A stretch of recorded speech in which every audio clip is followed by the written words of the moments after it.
Hello वंशियंस, मेरे channel वंजन म्याओ म्याओ में आप सबका एक बार फिर से स्वागत है। तो चलिए शुरू करते हैं अपने फैन फिक्शन द हार्टलेस बिट्रायर और एसेंट्रिक लवर का पार्ट 5।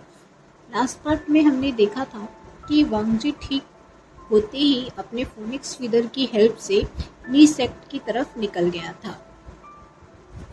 इधर यूनमैक सेक्ट में जियांग यानली के पास आता है और कहता है, सीजिए वो फ्लूट वो अपनी बात पूरी नहीं कर पाता। अपने भाई को ऐसे कांपते हुए और लड़खड़ाती जुबान में बात करते हुए देख यानली उसका हाथ पकड़ लेती है और कहती है, आचिंग क्या हुआ आसियान की फ्लूट को? जियांग कहता है, सीजिए वो चली गई, मतलब आसियान जिंदा है। उसकी आंखों में आंसू ऐसे निकल रहे थे मानो सालों से रुका सैलाब आज अपनी बात तोड़ चुका हो। यानली और जियांग दोनों वहीं जमीन पे बैठ जाते हैं। जियांग कहता है, सीजिए मैं उसे सजा दूंगा, उसने जो किया उसकी सजा मिलेगी उसे। हम उसे अपने पास रखेंगे और जिंदगी भर उसे हमारे नियंत्रण में रहना होगा। वह किसी लान या विंस के लिए हमें ऐसे छोड़ नहीं जा पाएगा। यानली हाँ में सिर हिलाते हुए कहती है, हाँ आचिंग, हम उसे कहीं नहीं जाने देंगे। मुझे पता है जोशियन के साथ जो हुआ उससे मेरे आशियान की कोई गलती नहीं थी। जियांग कहता है, नहीं सीजिए, गलती थी। उसकी गलती थी कि उसने हमें वेंस के लिए छोड़ा। उसकी गलती थी कि उसने वांगजी पर भरोसा किया। जियांग छोटे बच्चे की तरह रो रहा था। यानली अपने भाई का दुख समझ सकती थी। इधर विंग के पास नी आता है और उसे कुछ सोल एनर्जी ट्रांसफ़र करता है। विंग उठते हुए कहता है, मैं ठीक हूँ नी, शुक्रिया, लेकिन अब मुझे इसकी ज़रूरत नहीं है। तभी निशियान वहाँ आ जाता है और विंग को पापा कहते हुए उसकी गोद में बैठ जाता है। नी डर जाता है कि विंग इस पे कैसी प्रतिक्रिया देगा। विंग हंसते हुए निशियान से कहता है, पापा अभी बीमार है निशियान, अभी जाके घोड़े की सवारी करो। निशियान वहाँ से चला जाता है। थोड़ी देर हेजिटेट करने के बाद नी कहता है, मुझे माफ़ कर दो विंग, पर उस वक्त मुझे तुम्हें अपने पास रोकने के लिए कोई और तरीका समझ नहीं आ रहा था, और मैं इससे पहले कि नी अपनी बात पूरी करता, विंग उसे रोकते हुए कहता है, तुम माफ़ी मत मांगो नी, मैं समझ सकता हूँ और ये ज़िंदगी तुम्हारी दी हुई है, लेकिन तुमने मुझे बचाया कैसे? मुझे याद है जब मैं पहाड़ियों से गिर रहा था, अचानक एक सफ़ेद सॉफ्ट चादर जैसी चीज़ ने मुझे लपेट लिया और फिर मुझे कुछ याद नहीं कि क्या हुआ। थोड़ी देर चुप रहने के बाद वो कहता है, बस सपने में कल रात माँ और बाबा मिले थे। मैं इतना खुश था कि मरने के बाद मैं ऐसे लोगों के साथ हूँ जो मुझे सच में चाहते हैं। लेकिन तभी मेरी आँख खुल गई। विंग की आंखों में आंसू थे। नी विंग से कहता है, नहीं विंग, यहाँ भी लोग तुम्हें चाहते हैं। सीजियो को पूरा भरोसा था कि तुम जरूर वापस आओगे।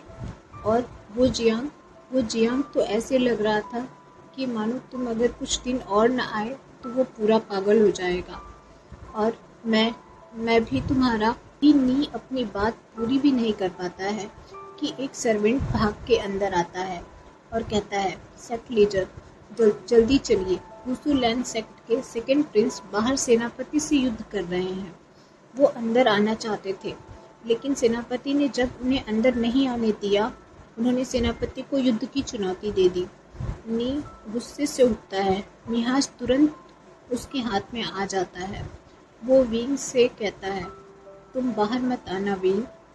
विंग, जिसकी आंखें अपने भाई बहन के बारे में सुनकर अब तक प्यार से भरी हुई थी, अचानक नफरत और पेन से चमक उठती हैं।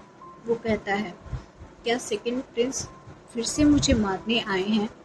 मुझे फिर उनका सामना करना चाहिए। नी विंग को मना करता है, लेकिन विंग कहता है, तुम चिंता मत करो नी। वो विंग जो सेकंड प्रिंस के लिए मर सकता था, सेकंड प्रिंस उसे मार चुके हैं। ये विंग सेकंड प्रिंस से सिर्फ नफरत करता है। नी कुछ नहीं कह पाता। वो दोनों बाहर आते हैं। नी वांगजी और सेनापति से रुकने को कहता है। दोनों रुक जाते हैं। वांग जी विंग को देखता है और वी कहकर आगे बढ़ता है। तभी नी विंग के आगे आ जाता है और कहता है, सेकंड प्रिंस, क्या गुसु लैंग ने आपको ये नहीं सिखाया कि दूसरों के कल्टीवेशन पार्टनर से उचित दूरी रखनी चाहिए? और आप शादीशुदा हैं, आपकी खुद की कल्टीवेशन पार्टनर है। और मैं तो आपको बधाई देना भूल गया, आपको पिता बनने की शुभकामनाएं। और अब मेरे कल्टीवेशन पार्टनर से दूर हट जाइए, वरना मजबूरन मुझे आपसे कड़ाई से पेश आना होगा। नी ने अभी अभी जो कुछ भी कहा वो विंग के लिए भी एक सरप्राइज था। वो थोड़ी देर वांग जी को बस देखते ही रह जाता है, फिर खुद को संभालते हुए कहता है, सेकंड लैंड प्रिंस, अगर आप मुझे मारने आए हैं तो आपको निराश होना पड़ेगा, क्योंकि वो मौका मैं आपको एक बार दे चुका हूँ और आप मुझे मार भी चुके हैं, तो मैं आपके लिए मर चुका हूँ और ये वेवूशियन अब नहीं मरेगा। वांग जी की आंखों में विंग की एक एक शब्द का असर साफ साफ देखा जा सकता था, लेकिन कुछ सेकंड में उसके एक्सप्रेशन फिर से सामान्य हो जाते हैं। वो विंग के पास आके कहता है, नफरत करते हो ना तुम मुझसे? विंग बिना नजरें झपकाए नफरत भरी आंखों से गुस्से में कहता है, इस दुनिया में सबसे ज़्यादा। और अगर सेकंड प्रिंस मुझसे युद्ध करना चाहते हैं तो युद्ध के नियमों के अनुसार मैदान में चलें।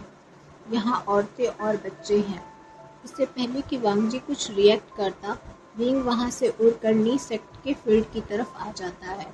वांग जी उसके पीछे जाता है और नी भी उसके पीछे जाता है।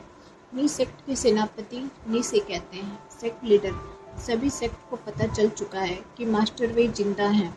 वो उन्हें मारने के लिए जल्द ही अपनी सेना भेज देंगे और हम सभी सेक्ट से युद्ध नहीं लड़ सकते।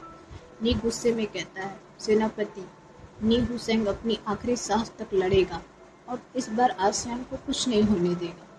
सेनापति नी को रोकते हुए कहते हैं, सेक्ट लीडर, मत भूलिए आपने सीनियर सेक्ट लीडर से क्या वादा किया था, और नेसियान के बारे में सोचिए, आपके भाई की आखिरी निशानी है, आपके सिवा उसका कौन है? नी थोड़ी देर रुकता है, लेकिन फिर कहता है, मैं विंग को फिर से मरने के लिए नहीं छोड़ सकता। और वो भी विंग के पास पहुंच जाता है। सेनापति भी नी के साथ वहां पहुंच जाते हैं। विंग थोड़ी दूर फ्लाइंग से ही थका हुआ दिख रहा था, फिर भी अपनी फ्लूट बजाने के लिए अपने होठों से लगाता है, लेकिन वांग जी फोनिक्स फीदर की हेल्प से उसे बात देता है। इससे पहले कि नी कुछ करे या विंग खुद को आज़ाद करे, वांग जी उसके पास आके उसे पीछे से जोर से पकड़ लेता है और फिर फोनिक्स फीदर पर वुसू के लिए निकलने से पहले नी से कहता है, अपने राज्य के बारे में सोचो नी हुसैन, और दोबारा इसे अपना कल्टीवेशन पार्टनर तभी बुलाना जब जिंदगी से तुम्हारा मुंह खत्म हो जाए। नी आगे बढ़ता है। सेनापति उसे रोकते हुए कहता है, सेक्ट लीडर, वे प्रिंस की सुरक्षा के लिए जरूरी है कि अभी के लिए सेकंड प्रिंस के साथ रहे। यहाँ उन्हें ढूंढते हुए सभी आएंगे, लेकिन कोई भी गुस्सू पर शक नहीं करेगा। नी गुस्से से कहता है, वो वांग जी मेरे आसियान को एक बार मार चुका है। सेनापति उसे टोकते हुए कहते हैं, सेक्ट लीडर, ये हम दोनों जानते हैं कि सेकंड प्रिंस से वे प्रिंस को कोई खतरा नहीं। नी कुछ नहीं कह पाता। इधर जियांग सीचन से मिलने के लिए गुस्सू आता है और सीचन से कहता है, फर्स्ट प्रिंस, क्या मैं सेकंड प्रिंस से मिल सकता हूँ? सीचन उससे कहते हैं कि वांग जी नहीं है, ही चुका होगा कि मेरा भाई जिंदा है। मैं बस आपको और आपके भाई को ये स्पष्ट कर देना चाहता हूँ कि उसे दोबारा नुकसान पहुँचाने की कोशिश मत करिएगा। उसे सजा देने का अधिकार केवल मुझे और मेरी बहन को है और किसी को नहीं। इससे पहले कि सीचन उससे कुछ कहे, वो गुस्से में वहाँ से चला जाता है। वांग जी विंग को लेकर सीधे जिंगसी आता है। विंग खुद को उससे अलग करने की कोशिश करता है और उसे पीछे की तरफ धक्का देता है। वांग जी उसे छोड़ देता है। विंग को अपने हाथ में कुछ ठंडा महसूस होता है। वो देखता है तो उसके हाथ में ब्लड लगा था। वो सामने देखता है तो वांग जी के का चेस्ट पर ऊपरी रोप पर ब्लड लगा था और धीरे धीरे नीचे की तरफ रोप को सोक कर रहा था। वांगजी अपनी चेस्ट की तरफ देखता है और फिर उसे इग्नोर करते हुए जिंगसी के दोनों सेवकों से कहता है, मेरे अलावा जिंगसी के अंदर कोई भी नहीं आना चाहिए और ध्यान देना प्रिंस वे यहाँ से बाहर नहीं जाने चाहिए। वो वहाँ से जाने के लिए मुड़ता है। विंग कहता है, लान वांगजी, तुम ये सब करके खुद के लिए मेरी नफरत और बढ़ा रहे हो। वांगजी अचानक रुकता है, अपने दोनों सेवकों की तरफ देखता है। वो तुरंत वहाँ से चले जाते हैं। वह विंग की तरफ बढ़ता है और कहता है, तुम सबसे ज़्यादा नफरत करते हो ना मुझसे। ये कहकर वो विंग के कोहबूटों पर किस करने लगता है। विंग थोड़ी देर शॉक रहता है, फिर खुद को छुड़ाने के लिए स्ट्रगल करने लगता है। वांगजी उसे होठों पर बाइट कर लेता है, फिर उसे छोड़ देता है। विंग ब्रीथलेस महसूस कर रहा था। वो दोनों लंबी लंबी सांसें ले रहे थे। वांगजी उससे कहता है, तुम्हारा सबसे ज़्यादा प्यार भी मैं ही था और सबसे ज़्यादा नफरत भी मैं ही हूँ।